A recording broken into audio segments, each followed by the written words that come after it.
You have probably described yourself many times by saying, "This is simply who I am." You may consider yourself responsible, sensitive, independent, cautious, ambitious, generous, or difficult to understand. Some of these descriptions may be accurate, but I would not accept any of them as a complete explanation of your personality. Whenever a woman tells me that a behavior is simply part of her nature, I become curious about when that behavior began, what purpose it once served, and what might happen if she no longer needed it. What you call your personality is partly conscious. You know certain preferences, values, memories, and intentions. You recognize the face you present to other people and the qualities you have learned to emphasize. Beneath that familiar identity, however, the psyche contains patterns that operate before conscious reasoning begins. They affect the roles you assume, the conflicts that repeatedly attract your attention, and the conclusions you reach when you feel threatened. I called these underlying patterns archetypes. An archetype is not a fixed character living inside you, nor is it a label that can explain everything you do. It is an inherited form of psychological organization. Human beings across different cultures have repeatedly imagined protectors, rulers, rebels, lovers, creators, wise guides, abandoned children, and heroic figures, because the human psyche repeatedly encounters the experiences represented by them.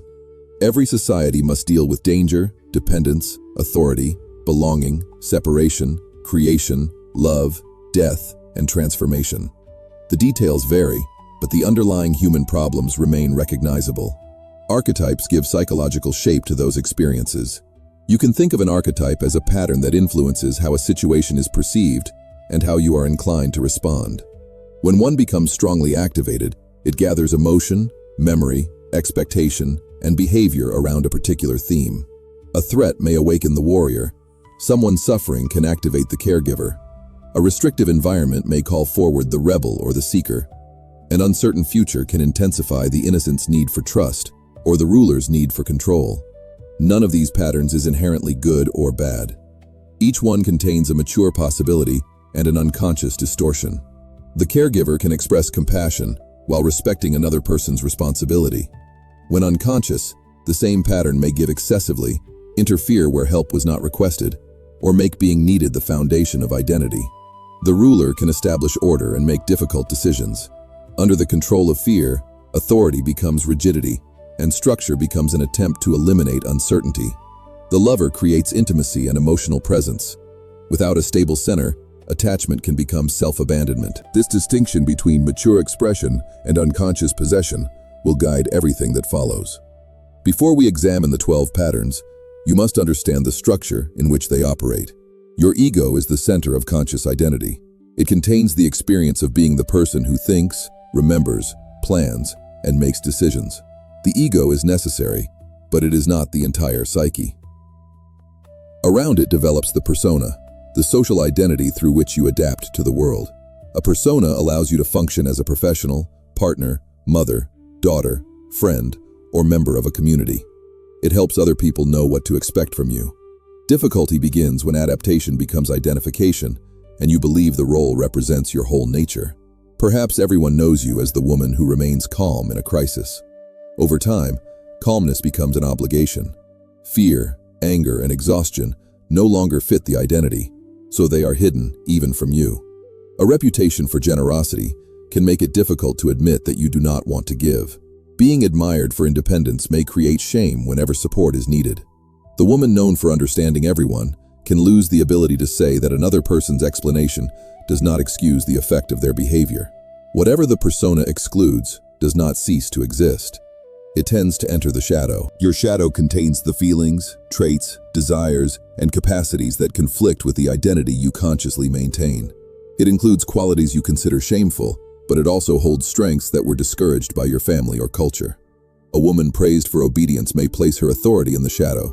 Someone valued for modesty can suppress the wish to be visible. If anger was punished, the energy required for protection may remain undeveloped. When care was the condition of belonging, personal desire may feel selfish. The rejected quality continues operating indirectly.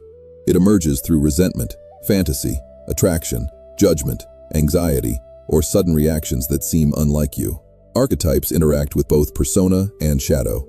The pattern you display publicly may not be the one exerting the greatest influence beneath the surface. A woman can present a powerful hero persona, while an abandoned child quietly governs her relationships. Another may appear compliant, while a suppressed rebel produces procrastination and resistance.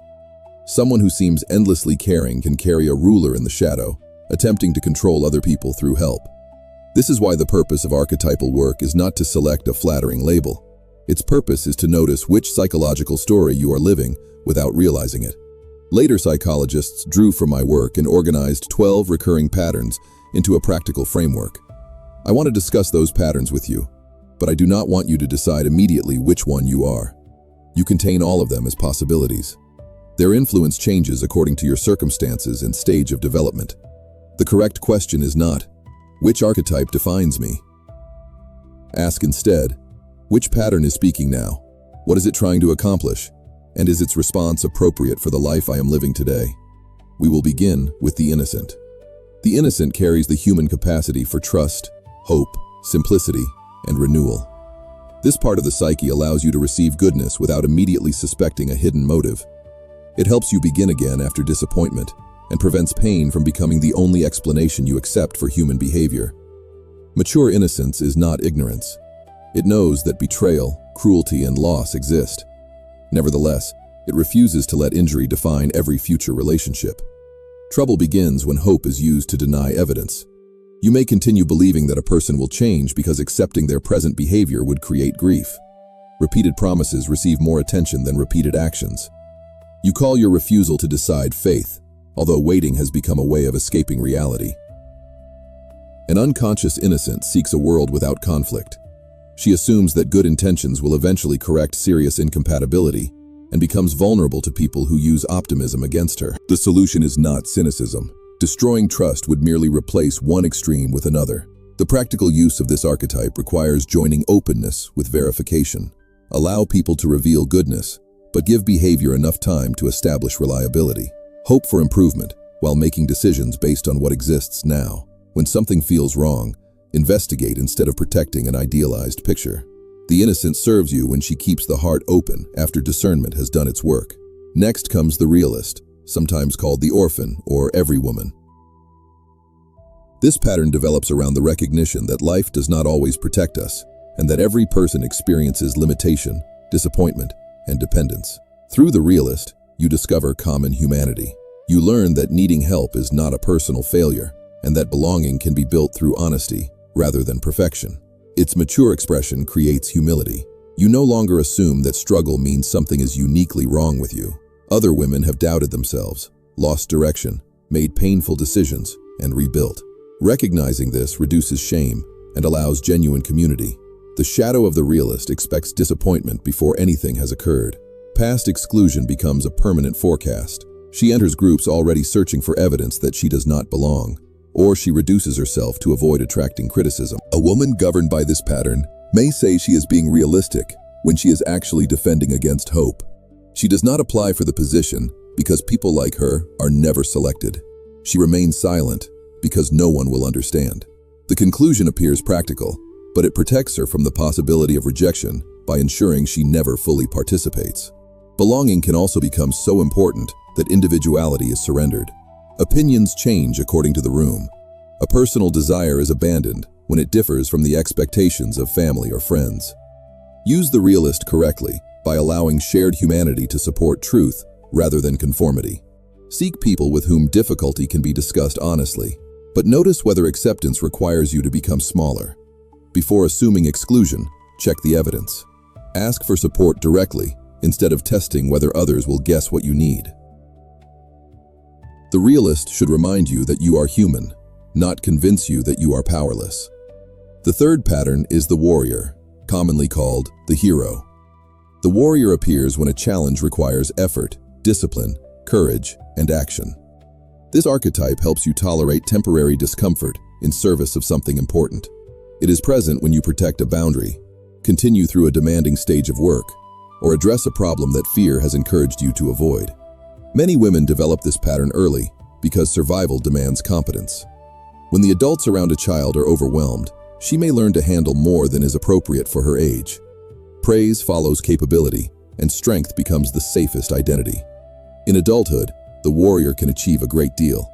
She works through illness, financial difficulty, motherhood, emotional loss, and professional pressure. Other people admire her resilience while failing to recognize how little support she receives.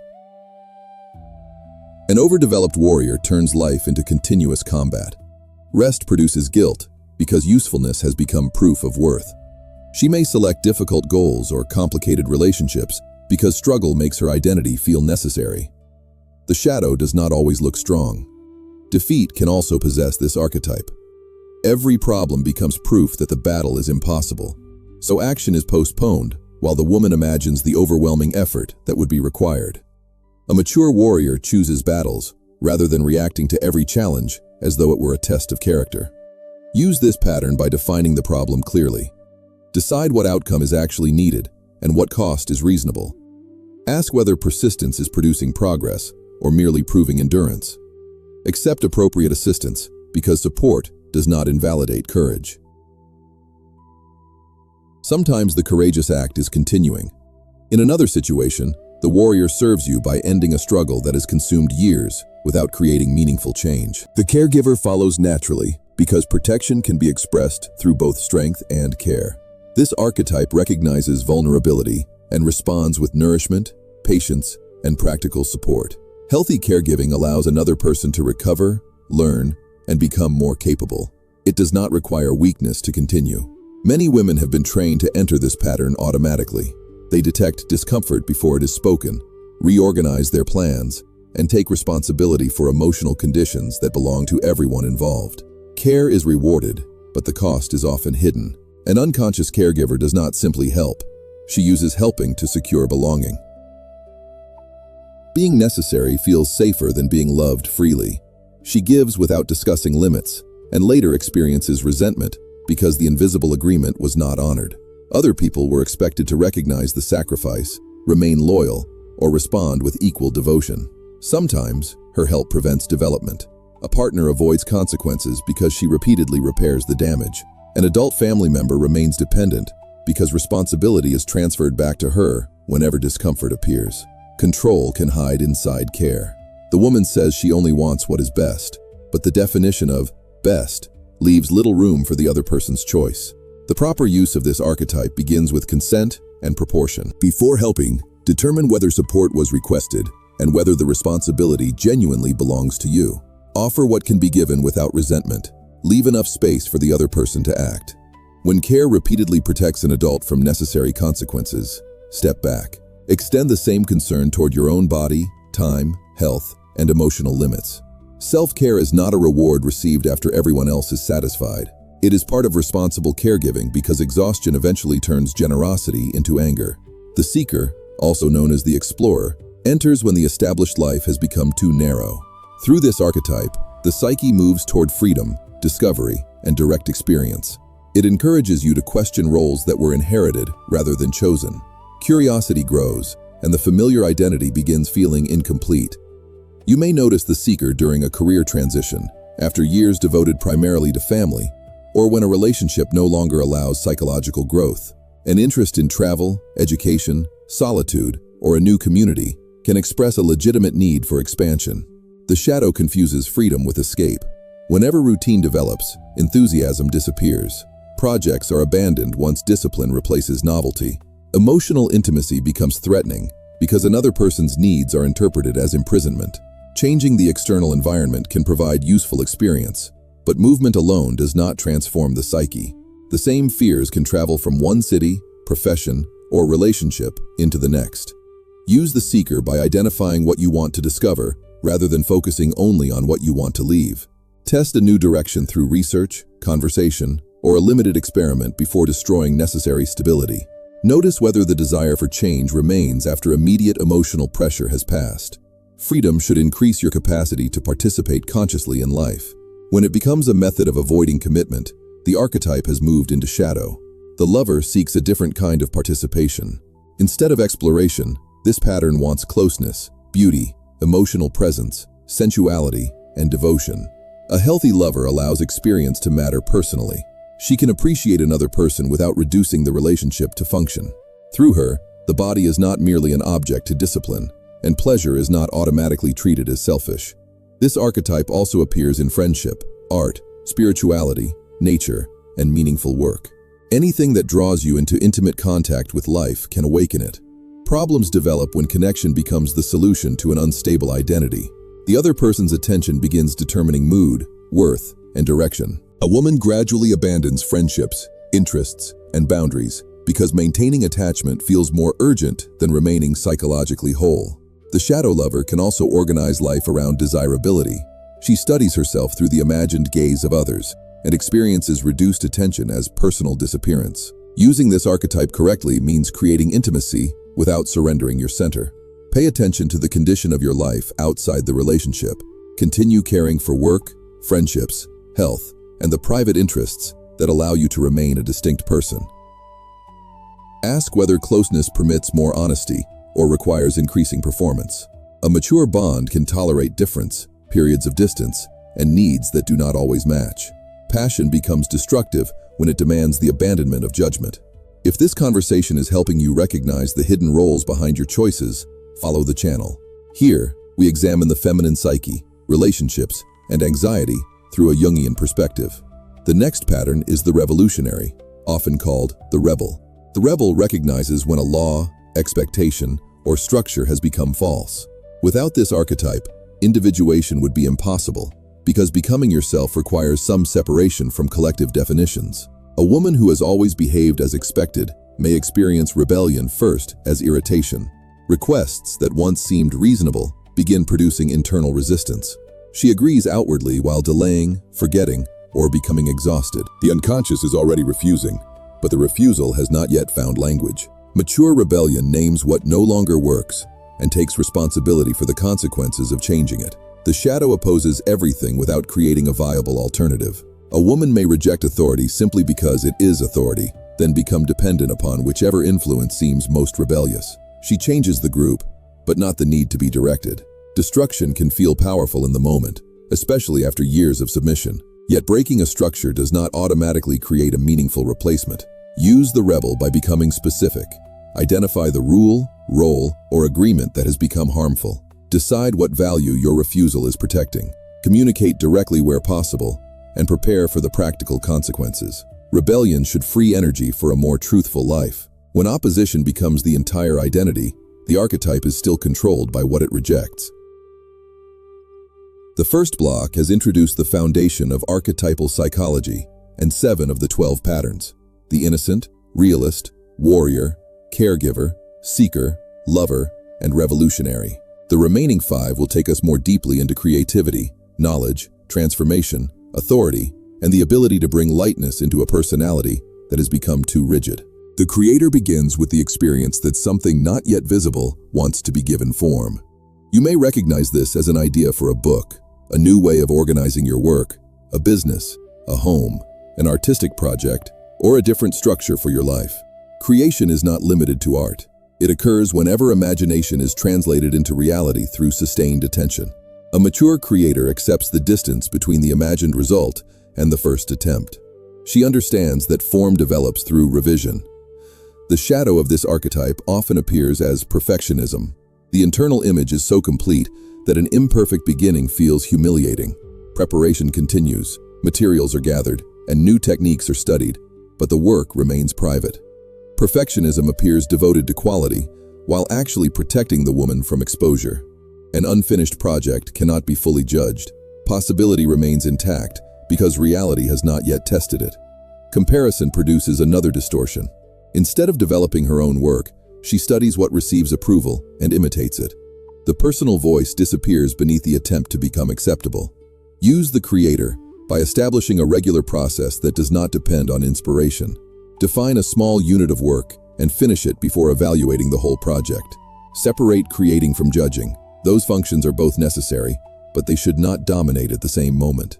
Allow the first version to teach you what the idea requires. Creation becomes mature when imagination accepts cooperation with time, limitation, and material reality. The sage approaches life through understanding. This archetype seeks truth, context, and the principles beneath appearances. She values evidence and wants to know why a pattern exists rather than reacting only to its surface expression. The sage can free you from confusion. Once you understand how a complex is activated, you are less likely to interpret every emotional reaction as objective truth. Knowledge makes manipulation easier to recognize and helps distinguish a present problem from an older fear. Intelligence becomes defensive when analysis replaces participation. A woman may understand attachment theory, childhood trauma, and every reason her partner avoids intimacy. The explanation grows more sophisticated while the relationship remains unchanged. Thinking provides temporary relief because a problem that can be analyzed feels controllable. The sage then becomes a spectator of life. She knows why she is afraid, but does not take the action that fear has postponed. She can describe grief without allowing herself to experience it. Apply this archetype by connecting every important insight with a decision, experiment, or observation. After learning something, ask what it changes in practice. If the answer is nothing, the knowledge may still be incomplete or may be serving as avoidance. Set limits on repetitive research when you already possess enough information to choose. The mature sage understands that some truths must be lived before they can be fully known. The jester, sometimes called the fool, prevents wisdom from becoming self-importance. Through humor and play, this archetype exposes contradictions the ego treats as sacred. It reminds you that your present anxiety, although deserving attention, is not the whole of existence. A mature jester creates emotional flexibility. Humor can reduce shame, repair connection, and make difficult truths easier to tolerate. Play allows the nervous system to experience life without constant performance. The shadow uses laughter to avoid intimacy or responsibility. Every serious conversation becomes a joke. Pain is converted into entertainment before anyone can respond. The woman appears socially open while protecting herself from being truly known. Humor may also become a socially acceptable form of aggression. A cruel remark is followed by the claim that no harm was intended. Responsibility is placed upon the listener for being too sensitive. The practical use of the jester depends upon timing and purpose. Ask whether humor is helping people remain connected to a difficult truth or helping everyone escape it. Make room for activities that have no productivity goal. Notice whether you can enjoy play without using it to avoid necessary work. Lightness is healthy when it restores perspective. It becomes shadow when nothing is permitted to matter. The magician concerns transformation. This pattern recognizes that a change in consciousness can alter behavior, relationship, and the meaning assigned to experience. Therapists, healers, innovators, and spiritual teachers often work through its symbolism because they help people move from one psychological condition into another. The mature magician notices connections. A symptom may relate to a conflict that has not been expressed. A repeated relationship pattern can reveal an unconscious belief. A dream may bring forward material the conscious attitude has ignored. Transformation becomes distorted when it is confused with unlimited control. The shadow magician promises that correct thoughts, rituals, or emotional states can force reality to obey. If the desired result does not occur, responsibility is placed upon the individual for failing to maintain the correct vibration. This can become psychologically cruel. Illness, betrayal, loss, or financial difficulty are treated as proof of defective consciousness. Your inner life affects perception and behavior, but you do not control every event, nor do you control the independent choices of other people. Use the magician by identifying what can genuinely be transformed. Your interpretation, response, habit, boundary, attention, and relationship with unconscious material. Remain respectful of facts and limits. A useful psychological practice should increase responsibility without creating omnipotent guilt. Real transformation does not guarantee that life will obey you. It helps you respond with greater consciousness when life refuses to do so. The ruler is the final pattern in this system. Authority, order, responsibility, and stewardship belong to this archetype. The ruler decides how time, energy, money, and attention will be organized. Many women exercise extensive responsibility while feeling uncomfortable claiming authority.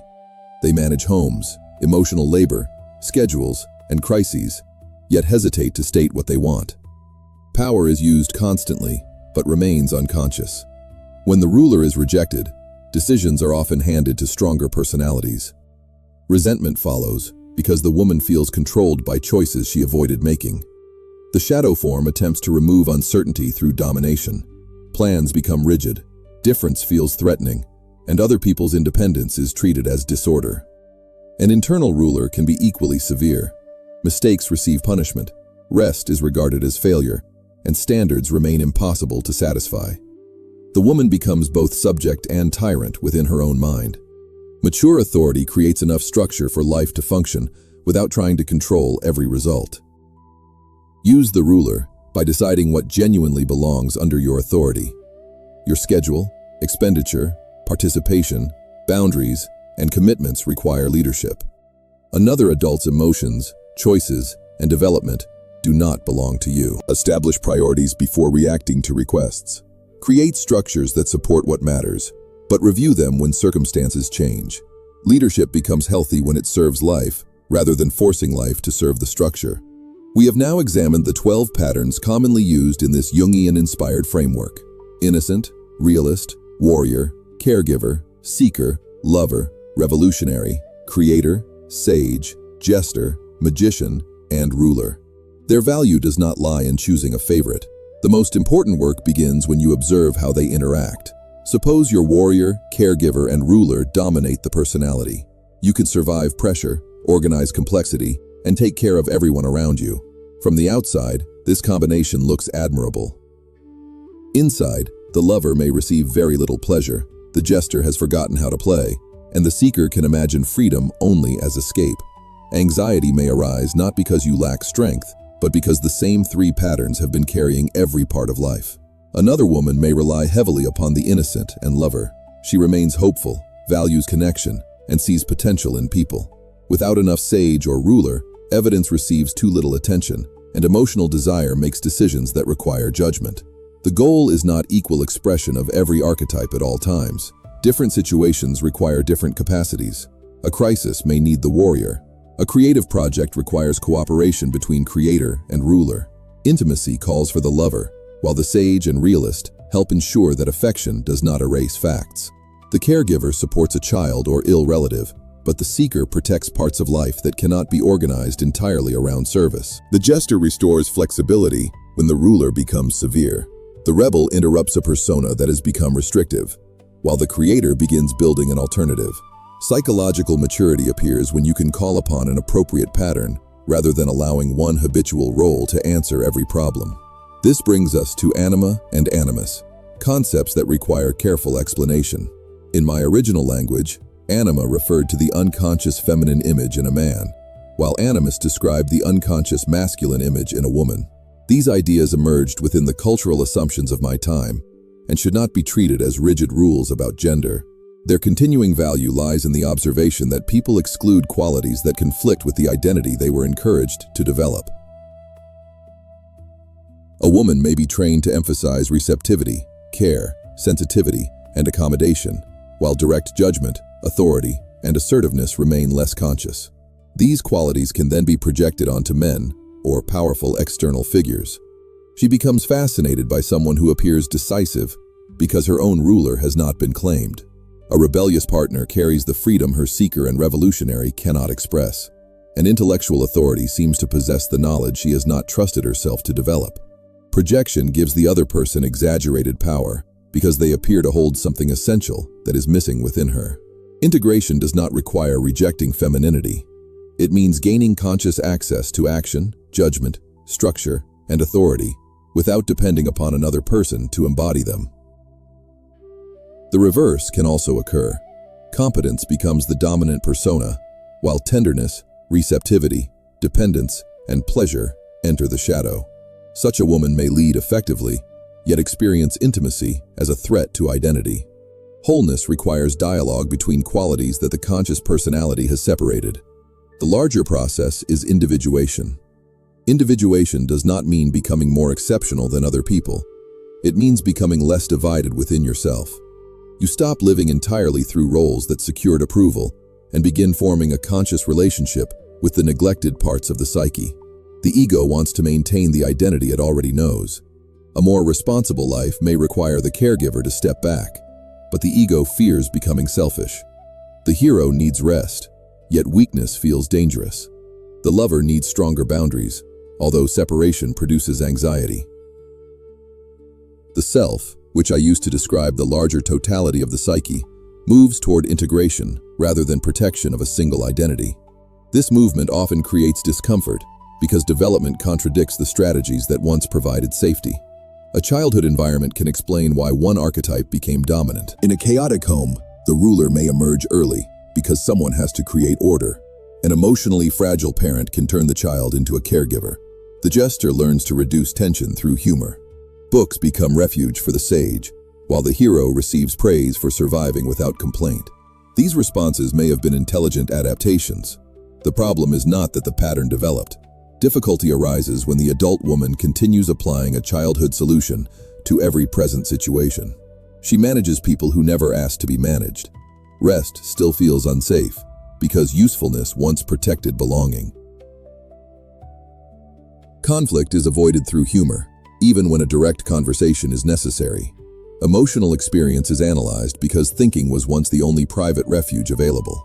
Healing begins with respect for the adaptation. Attacking the pattern would be another form of rejection. Recognize what it accomplished, then evaluate whether its leadership is still needed. A mature personality responds to present reality, rather than automatically repeating the strategy that protected the past.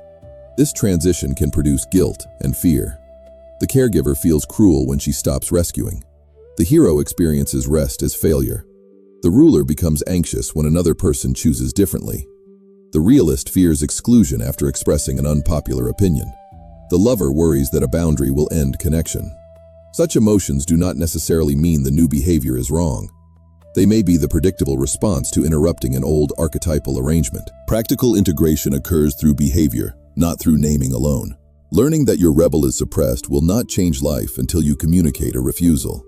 Recognizing the creator is useless if the project remains imaginary. Understanding that the sage has become defensive will not help until analysis gives way to a decision. The ruler develops when you establish a structure and maintain it without becoming rigid. The lover matures through intimacy that includes honesty and differentiation. You stop being possessed by an archetype when you can observe its impulse without immediately obeying it. Instead of saying, "I have to help," you notice that the caregiver has been activated. Rather than concluding, "I must leave," you recognize the seeker's discomfort and investigate whether it represents growth or avoidance. When the warrior wants another battle, you ask whether the conflict deserves your energy. The shift in language matters. "A part of me wants this" creates psychological distance. Within that distance, other parts of the personality can participate. The sage may examine the evidence. The realist considers limitations. The ruler evaluates consequences. The lover speaks for emotional importance. The final choice becomes more complete because it is not dictated by one pattern. If this reflection is helping you understand a role that has controlled your decisions, like the video, it helps these ideas reach other women who may still believe an automatic adaptation represents their entire identity. I want to give you a practical method for working with the 12 archetypes without turning them into another personality test. Begin by identifying one current problem. Do not attempt to analyze your whole life at once. Write a factual description of the situation. Avoid explaining motives or assigning symbolic meaning. Record what is happening, what decision is required, and what has already been attempted. Then ask which archetype has been leading your response. A woman overwhelmed by family responsibilities may recognize the caregiver. Someone unable to finish a project may discover a perfectionistic creator. Repetitive research without action suggests that the sage has taken over. Constant conflict may indicate a warrior or rebel that cannot disengage.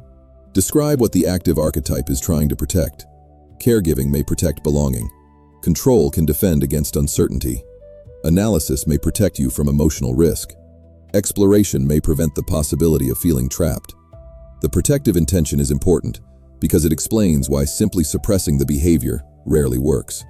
Next, identify the cost. How is the pattern affecting your time, body, relationships, finances, creativity, or peace?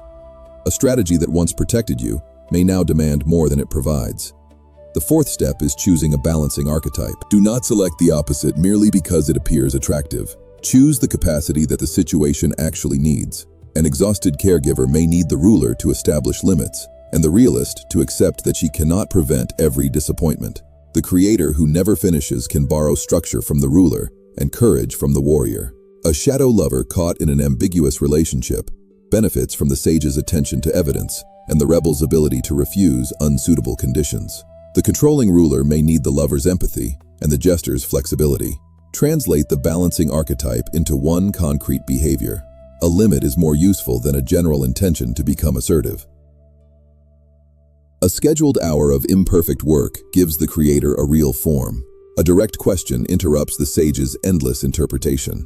Allowing another adult to experience a natural consequence helps the caregiver step out of control. Choose an action small enough to complete and significant enough to challenge the old role. Afterward, observe the emotional response. Guilt, fear, or uncertainty may appear. Do not treat discomfort as automatic evidence that the action was mistaken. Ask whether the feeling belongs to present danger or to the loss of a familiar identity. The goal is not to perform a different archetype for one day. Repeated actions gradually make the neglected capacity available. Over time, you will recognize the patterns earlier. You notice the caregiver preparing to offer help before checking whether it is wanted. The ruler tightens when a plan changes. The hero converts an ordinary difficulty into a test of worth. The lover begins sacrificing judgment to preserve attachment. Awareness creates a pause, and the pause makes authorship possible. To make the exercise even clearer, write the 12 names on a page and give each one 3 brief descriptions. The first should state its healthy contribution. The second records its shadow distortion. The third names a practical behavior through which it can be expressed maturely. For the innocent, trust may be balanced by verification. The realist seeks honest community without abandoning individuality. The warrior acts with courage while choosing battles carefully. The caregiver helps with consent and proportion. The seeker explores a new direction without using movement as escape. The lover creates connection while maintaining a separate identity. The revolutionary challenges what is false and accepts responsibility for building an alternative. The creator produces imperfect work and improves it through practice. The sage connects understanding with action. The jester allows play without using humor to avoid truth. The magician works with meaning and transformation while respecting reality. The ruler creates structure without attempting to control what belongs to other people. Return to this page when a reaction feels automatic. You are not asking which archetype you permanently are. You are learning which psychological tool is being used and whether the present situation requires another one. This is how unconscious material becomes conscious. The archetypes do not disappear. They become capacities rather than authorities. You can call upon the warrior without turning life into combat. The caregiver remains compassionate without making herself indispensable. The lover participates in intimacy while preserving judgment. The sage investigates without hiding inside expression. Freedom does not mean the absence of psychological influence. It means developing enough consciousness to relate to those influences rather than being directed by them automatically. You may still feel the impulse to rescue, control, escape, fight, please, or withdraw. The difference is that an impulse no longer becomes a decision before the rest of your personality has been heard. This is what it means to become the author of your own life. Authorship does not belong to an ego that imagines itself completely independent. It emerges from a dialogue between conscious judgment, unconscious patterns, emotional reality, and practical consequence. The role you have played for years may have helped you survive, belong, or succeed. It deserves understanding, but it does not deserve permanent control. Your personality contains more possibilities than the identity you have practiced most often. When the hidden patterns are recognized, you stop calling every repetition destiny. You begin selecting the response rather than merely performing the role. That is individuation, not the creation of a perfect woman, but the development of a woman who can recognize what is moving inside her and respond with greater wholeness. Follow the channel for more reflections on anxiety, relationships, and the feminine psyche through the work of Carl Jung. Share this video with a woman who needs to understand that the role she has played for years is not the whole of who she is.